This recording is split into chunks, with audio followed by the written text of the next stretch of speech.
ಹರಿ ಓಂ ನಮಸ್ಕಾರಂ ಸ್ನೇಹಿತರೆ, ನಮಸ್ಕಾರ.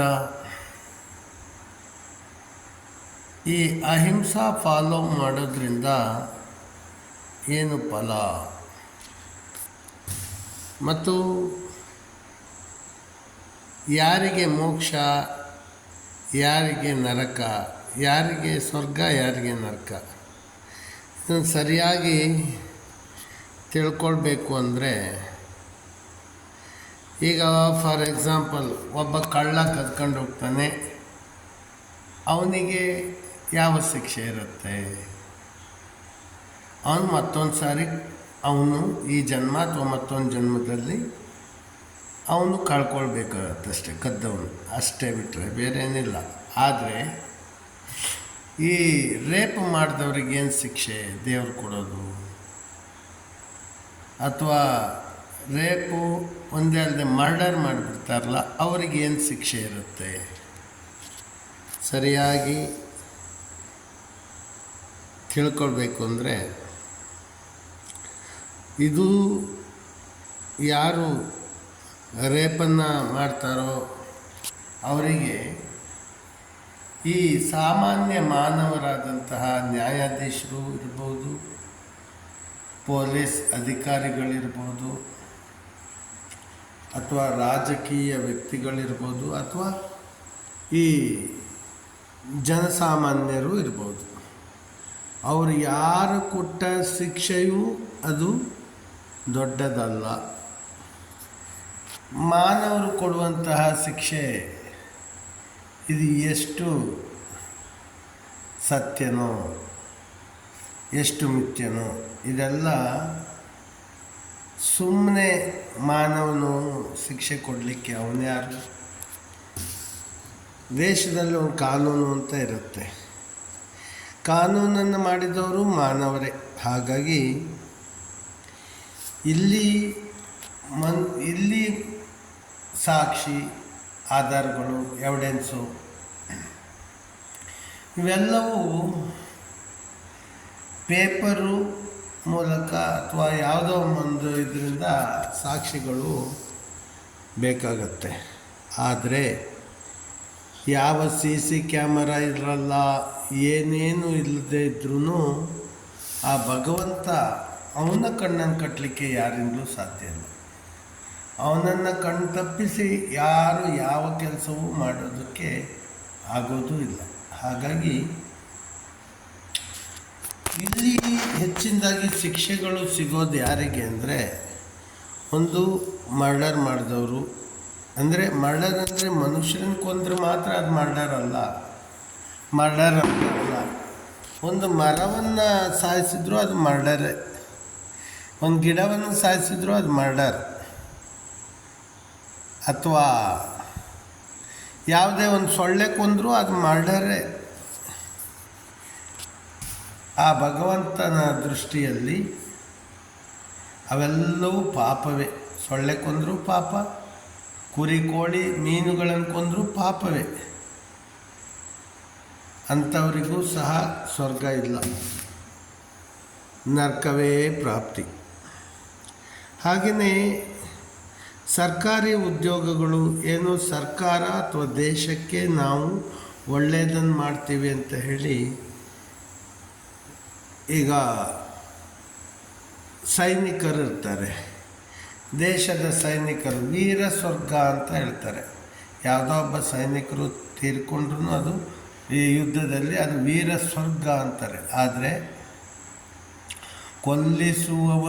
ಕೊಲ್ಲುವವನು ಯಾವತ್ತಿದ್ರೂ ಸ್ವರ್ಗಕ್ಕೆ ಹೋಗೋದಕ್ಕೆ ಸಾಧ್ಯವೇ ಇಲ್ಲ. ಅದರಲ್ಲಿ ಸೈನಿಕರೇ ಇರ್ಬೋದು, ಪೊಲೀಸ್ ಅಧಿಕಾರಿಗಳಿರ್ಬೋದು, ನ್ಯಾಯಾಧೀಶರೇ ಇರ್ಬೋದು, ಅಥವಾ ಸಾಕ್ಷಿಗಳೇ ಇರ್ಬೋದು, ಅವರೆಲ್ಲರೂ ಹೋಗೋದು ನರಕಕ್ಕೆ. ದೇಶದ ದೃಷ್ಟಿಯಿಂದ ಮಾತ್ರ ಅವರು ಮಾಡ್ತಾ ಇರುವಂಥದ್ದು ಒಳ್ಳೆಯ ಕೆಲಸ ಅಂತ ದೇಶ ಒಪ್ಕೊಳ್ಳುತ್ತೆ, ಬಿಟ್ಟರೆ ಆ ಭಗವಂತ ಒಪ್ಕೊಳ್ಳೋದಿಲ್ಲ. ಇದು ಸತ್ಯ ಕೂಡ. ಹೆಚ್ಚಾಗಿ ನೋಡಿರ್ಬೋದು ಜನಗಳು ಪೊಲೀಸ್ ಅಧಿಕಾರಿಗಳು ಯಾರಾದರೂ ಕುಟುಂಬದಲ್ಲಿ ಸಂತೋಷ, ಶಾಂತಿ, ನೆಮ್ಮದಿಯಿಂದ ಇದ್ದದ್ದು ಯಾರಾದರೂ ಇದ್ದಿದ್ದು ನೋಡಿಬಿಟ್ರೆ ಹೇಳಿ ನೋಡೋಣ. ಸಾಧ್ಯವೇ ಇಲ್ಲ. ಸಮಾಧಾನ, ಶಾಂತಿ, ನೆಮ್ಮದಿ ಇದನ್ನು ಅದು ಎಷ್ಟೇ ದೊಡ್ಡ ಪೊಲೀಸ್ ಅಧಿಕಾರಿಗಳಾದರೂ ಅವರ ಕುಟುಂಬದಲ್ಲಿ ಸಾಕಷ್ಟು ಏರುಪೇರುಗಳು ಇದ್ದೇ ಇರುತ್ತೆ. ಹಾಗಾಗಿ ಇಲ್ಲಿ ಈಗ ನಾನು ಹೇಳೋದೇನು ಅಂದರೆ, ಸ್ವರ್ಗಕ್ಕೆ ಹೋಗೋರು ಯಾರು, ನರಕಕ್ಕೆ ಹೋಗೋದು ಯಾರು ಅಂದರೆ, ಯಾವುದೇ ನ್ಯಾಯ ತೀರ್ಪುಗಳನ್ನು ಕೊಡೋದು ಯಾವುದೇ ರೀತಿಯಿಂದ ಕೊಟ್ಟರು ಒಂದು ಸೈಡ್ ಜಯ, ಒಂದು ಸೈಡು ಅಪಜಯ. ಈಗ ಉದಾಹರಣೆ, ಗಲ್ಲು ಶಿಕ್ಷೆ ಆಗುತ್ತೆ ರೇಪ್ ಆ್ಯಂಡ್ ಮರ್ಡರ್ ಮಾಡಿದವರಿಗೆ ಅಂದ ಮಾತ್ರಕ್ಕೆ ಸತ್ತಂತಹ ವ್ಯಕ್ತಿಗೆ ಯಾವುದೇ ರೀತಿಯಿಂದನೂ ಸಮಾಧಾನ ಇದೆಯಾ? ಅವನ ಆತ್ಮಕ್ಕೆ, ಅವಳ ಆತ್ಮಕ್ಕೆ ಶಾಂತಿ ಸಿಗುತ್ತೆ ಅನ್ನೋದು ಸುಳ್ಳು. ಪ್ರತಿಯೊಂದು ಸಹ ಪೂರ್ವ ಜನ್ಮದ ಕರ್ಮಕ್ಕೆ ಸರಿಯಾಗಿ ಈ ಜಗತ್ತಲ್ಲಿ, ಪ್ರಕೃತಿಯಲ್ಲಿ ನಡೀತಾ ಇರುತ್ತೆ. ಪ್ರಾಣಿ ಪಕ್ಷಿಗಳಿಗೆ ಎಲ್ಲಿದೆ? ಪ್ರಾಣಿ ಪಕ್ಷಿಗಳಿಗೆ ಎಲ್ಲಿ ಕಾನೂನಿದೆ, ಎಲ್ಲಿ ಪೊಲೀಸ್ ಸ್ಟೇಷನ್ನು, ಎಲ್ಲಿ ನ್ಯಾಯಾಲಯ ಇದೆ? ಅದಿಲ್ಲ. ಹಾಗಾಗಿ ಇಲ್ಲಿ ಗಲ್ಲು ಶಿಕ್ಷೆಯನ್ನು ಅಥವಾ ಯಾವುದೇ ಅಪರಾಧಿಗಳಿಗೆ ಶಿಕ್ಷೆಯನ್ನು ಕೊಡುವ ನ್ಯಾಯಾಧೀಶರು ಸ್ವರ್ಗಕ್ಕೆ ಹೋಗೋದಿಲ್ಲ. ಅವರ ಒಂದು ಎದುರಾಳಿಯಾಗಿ ನಿಂತು ಮಾತಾಡುತ್ತಾ ಇರುವಂತಹ, ಆರ್ಗ್ಯೂ ಮಾಡುವಂತಹ APPಗಳಿಗೂ ಸ್ವರ್ಗ ಇಲ್ಲ, ಪೊಲೀಸ್ ಅಧಿಕಾರಿಗಳಿಗೂ ಸ್ವರ್ಗ ಇಲ್ಲ, ಸೋಲ್ಜರ್ಗಳು, ಮಿಲಿಟ್ರಿ ಸೈನಿಕರಿಗೂ ಸ್ವರ್ಗ ಸಿಗೋದಿಲ್ಲ.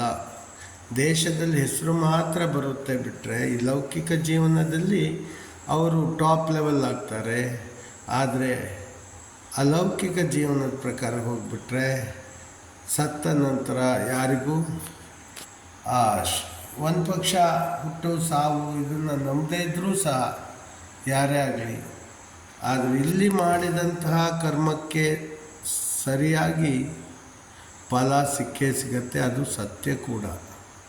ಹಾಗಾಗಿ ಪೊಲೀಸ್ ಅಧಿಕಾರಿಗಳು, ನ್ಯಾಯಾಧೀಶರು, ಲಾಯರ್ಗಳು ಮತ್ತು ಮಿಲಿಟ್ರಿ ಸೈನಿಕರು, ಅದು ಯಾವುದೇ ಇರ್ಬೋದು, ಏರ್ಫೋರ್ಸು ಅಥವಾ ಯಾವುದೇ ಫೋರ್ಸೇ ಆಗಿದ್ದು, ಭೂಸೇನೆ, ವಾಯುಸೇನೆ, ನೌಕಾಸೇನೆ ಇರ್ಬೋದು, ಅವರಲ್ಲಿ ಹೀಗೆ ಏನೋ ದಿನ ಅವರ ಡ್ಯೂಟಿಯಲ್ಲಿ ಕಳ್ಕೊಂಡು ಹೋಗ್ಬಿಟ್ರೆ ಅವ್ರಿಗೆ ಏನೂ ಪ್ರಾಬ್ಲಮ್ ಇಲ್ಲ.